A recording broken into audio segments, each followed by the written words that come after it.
Hello and welcome to Monday. Thank you for joining me, however you're listening and wherever you're listening from. Appreciate you being with me on this Monday morning. It is a crisp and cool morning. I absolutely love it. So I know not everybody likes the cool weather. I love it. If it were in the low 40s every morning, it would be a tremendous thing. And I so would enjoy that each and every day. However, today we need to, we're going to talk a little bit about the title was Watch Your Mouth, and we need to be aware of some things. And this is going to come out of our reading from last week in James. And so as we read through James, something really struck me, and I shared it in my D group last night, and I'm going to share it with you today. So if you're in my D group last night, this is a repeat a little bit. But want to to address something out of chapter 3, and a very intriguing statement is made here. And it says that anyone who controls the mouth controls the rest of their body. Now, I think that's very interesting because a lot of times we go the other way. We try to control everything else, and we neglect the words that we use, or we neglect the tone that we use. Tone is something that is so hard to figure out. And you can't figure it out on social media. You can't really figure it out in texting and emailing. Tone is something that you really understand and you really gather in actually hearing somebody speak. And you can tell by the inflection, you can tell by the tone, you can tell a lot of different things about what somebody is saying by how they are saying it and the way that they are saying it. And it makes a huge difference. And so James is saying, look, we got to be careful. What we say is critically important. Obviously, we don't need to say things that are defiling. We don't need to say things that are dirty, nasty, vulgar. Obviously, we don't need to say those things. And I think many of us already know that. But in so many ways, the way that we say it is also very important. So it's so easy to move into that accusatory tone. It's so easy to move into that kind of tone, and sometimes it's an accusatory tone. Sometimes it's a judgmental kind of tone, and we have to be really careful about that because there are so many different ways people can take these things. So I think it's interesting that it says that if anybody can control their mouth, they can control the rest of their body. What does this mean? Does it mean that that automatically everything else is controlled? Well, no, it doesn't mean that. But what I do gather from this is a sense of encouragement, that it encourages me that, look, it is possible to control a lot of different things. It is possible that things can be controlled. We don't have a lot of control over many things in our life. And so often our actions and our words and our tones and everything seem to be somewhat out of control. But we've been talking about maturity as a response as we've walked through Jude the last 3 weeks, and we have one more week to go in the little letter of Jude. And he expresses that we can have a sense of maturity, and we can have a sense of understanding with these things. And so we need to understand that we need to be looking toward maturity, and we need to be thinking about that one of the ways that we can self-evaluate is by the words that we use. But I want to add to that, it's not just the words that we use. It's also the tone that we use. And it's the way that we say these things that can be so different. You can be sarcastic, you can be judgmental, you can be accusatory, you can just be making a truth statement. You can say the same words, use different tones, and it's taken differently. So this is one of the things that when James says, look, if you can control the tongue, which is basically, it seems like an uncontrollable thing. If you can control your tongue, you can control everything. You can control the world, that kind of idea. And it's important that we need to be careful But when I begin thinking about that, because Paul talks about this in some other places, and Jesus even talks about this in some places, that we need to be careful with what we say. Now, I find it interesting that Jesus flips a lot of things on their head. And he talks about that if you think it, you might as well have done it. So now that puts a whole new spin on this stuff, right? Because we think, okay, I'll just zip the lip and everything's good.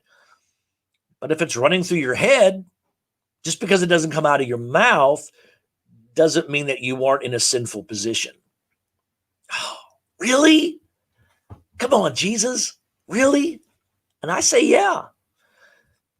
If you think it, I mean, he talks about, some of you say that, adultery is wrong. And he said, it's not just the act, it's the fantasy behind it. It's the lust behind it. You say, oh, hey, don't hate your enemies. He said, okay, but you need to pray for them, and so he flips the script on a lot of things. And I think this is implied in this process as well, that if I didn't say it, okay, but you thought it, and you now have body language that is accusatory, judgmental towards somebody. And you're like, come on, get off me. This is so hard. It is. It can be, because we have been taught for so many years, as long as you don't say it, you're going to be okay. And I think if Jesus were here, he'd say, you've heard it said that as long as you don't say it, you're okay. But I say to you, I think he really would. I think he'd say, look, just because you don't let it come out of your mouth doesn't mean you aren't in a sinful position in your thought life. Well, what are we supposed to do with frustration? I mean, so can I not? What if I have a confidant, I have an accountability partner, I have somebody that's a prayer partner of mine, and I'm very frustrated? Am I not allowed to talk about that frustration and it not be gossip? Where's the line on that? How can I talk about how I'm frustrated about something in life or a person in life, but it not be gossip? I mean, how can that be? How can I have a prayer meeting that doesn't turn into a gossip meeting? Yeah, that's a tough one, isn't it? So easy. It's so easy for us just to, instead of just saying, hey, pray for so-and-so, we demand the whole backstory. Well, that's just gossip. We don't need the whole backstory. God knows the backstory. Pray for John Doe. Well, what's going on with John Doe? It doesn't matter what's going on with John Doe. It makes no difference. You pray, God will handle it. Well, I need to know the specifics so I know how to pray. No, you want the gossip. So we got to be careful. You want to know the story, call the person. Pray with the person, talk with them, but don't encourage all of us to be involved in a gossip moment just because we all demand specifics in a story. Care about the individual and call them and talk to them about that. Well, I don't know John Doe. Well, maybe you need to get to know John Doe.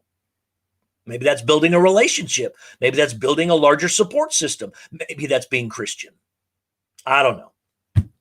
I do know that we got to be careful about the words we say. And we have to be careful that we don't let our mouth run off against us.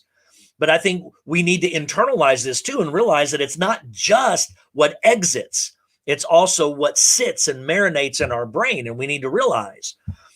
So how do I talk to somebody that maybe is a friend of mine, a confidant of mine, a spouse, whoever it is that you vent to? We all have somebody we vent to. How do we do this? How do we vent and not turn it into a sinful situation? Well, I think that we have to be careful that we don't name the person. Maybe we need to be careful not to talk about that person, but just talk about how we are feeling. I feel this way. Something happened and now I feel this way. I'm frustrated with this way. Pray with me through my time of frustration without necessarily getting into all the specifics of the who, what, when, where, and why. Hey, I'm guilty of it. You're guilty of it. We're all guilty of it. I'm calling us to a higher level of maturity and asking us that maybe we don't need to share all of the backstory of our frustration. May not need to share all the backstory of the prayer request, and we just need to pray. And we need to vent. I mean, that's real. I understand that. And God gives us human support systems that we can let off a little steam with. But I still say we need to be careful, because in my letting off some steam, of my venting out some anger maybe, or frustration or discouragement, if I name a person, place, and thing, it can cause my confidant that I'm speaking with to also have ill feelings towards somebody. And then I'm putting them in a difficult position. You see why what we say is so important. We need to be careful with what we say. You also see why James says that with such a small rudder, it can move a big ship, and a small bit can move such a large horse, and a small spark can cause a whole forest fire. It's so easy for that to happen. I have failed in that. You have failed in that. But how do we move on from here? We don't need to sit and soak up and sour in all of the past, but how do we move on? How do we move forward in that? This is where the marks of maturity come in. We need to be careful what we are saying, but we also have to be careful with what we're thinking, because Jesus says, so a man thinketh, so he does. You might as well have done it. Now, it doesn't mean that you should go do it, but we got to be careful. Got to be careful. Where's the line between the test and the temptation? We discussed that in D group last night. Where's the line between test and temptation? At what point is it a test that God gives, but we've lingered with it too long, and now it's become a temptation in our hearts? We need to be careful with that. And this is where we need to be honest with ourselves. We have to be self-actualized, which is a high form of maturity, self-awareness and self-actualization. You need to be aware of these things and not allow the private to become public. But you also don't need to think that just because I didn't say it, that somehow I have been exonerated of all guilt. You can think bad things about people, but that doesn't make it right. Wait, I thought we were talking about our mouth. Well, I am. But what comes out of your mouth starts in your brain. So let's get to the root of the problem. The way we think about people is important.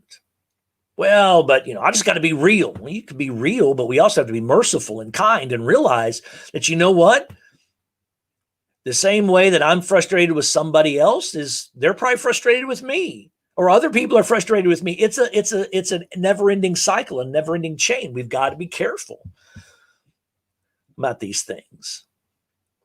So be careful with what you say. Be careful with what you think. And change hearts. Change your heart so that you can change lives. This is what God wants to do. Boy, don't we need it right now. That we need to be careful to say the proper things. Ephesians will talk about the coarse jesting and the vulgar words, and that we don't need to let that come out, but let psalms and hymns and spiritual songs and all these things. Be careful with what you say, he says. Jesus says, well, yes, be careful with what you say. Be careful with what you think. And what I think comes from what I associate myself with. So if I associate myself with negative people, I'll become negative. If I associate myself with positive people, I will move in a positive direction. If I associate myself with guilty people, I will soon become guilty. If I associate myself with innocent people, I will move toward a state and a sense of innocence. Who are you associating with? Because that in turn moves your attitude. And your attitude is what drives your thinking and your speech and your actions. So today, let's be careful with what we say. Today is International Tolerance Day, as set up by the World Council And they define tolerance as respect and acceptance. And that's a difficult thing sometimes, respect and acceptance. What do you mean by acceptance? I can accept you as a person, but I don't accept your morals and ethics. So how do I separate that? Now, the old church way to say that is, I love the sinner, I hate the sin. The problem is, let's be honest, church, the problem is we've hated the sin and we've blurred the lines with hating the sinner. Oh, no. I love the person, I just hate the sin. You talk to people that are unchurched and they don't understand it that way. Well, they're just guilty and that's how they feel. I understand that. But how much of it is that we have implied by our body language that we also hate them as a person? See, this is a part of the mouth and the thinking and the attitudes and the actions. And on International Tolerance Day, we need to be respectful. We need to respect other cultures, other people, other things. Respect that they are a creation of God. But it doesn't mean I have to accept, and I can accept them as a creation of God. I accept you as a human being. I accept you as a different culture. I accept that you think things differently. I accept that you may do things differently. I accept that happens. But I don't have to agree with it. Okay, that's fine. But when I disagree with somebody, I disagree with a whole regime, I disagree with a culture, I disagree with a populist group, I disagree with, a movement that's happening, and I disagree with them. Okay, you can disagree with them on points, but we still need to show God's love and respect. And that's marks of maturity, isn't it? That's that mercy and empathy. And that's watching our mouth, watching what we say. And by the way, and I've mentioned this before, by the way, typing it in social media is the new way of saying it. So if I'm going to watch my mouth, I got to watch my media. You guys have a great Monday. And tomorrow is Talk It Out Tuesday. Submit your questions to me through the chat section down here, or you can email me or text me or Facebook message me, and we will get those questions tomorrow. So I'm needing some questions tomorrow, and so we'll see you then. Bye-bye.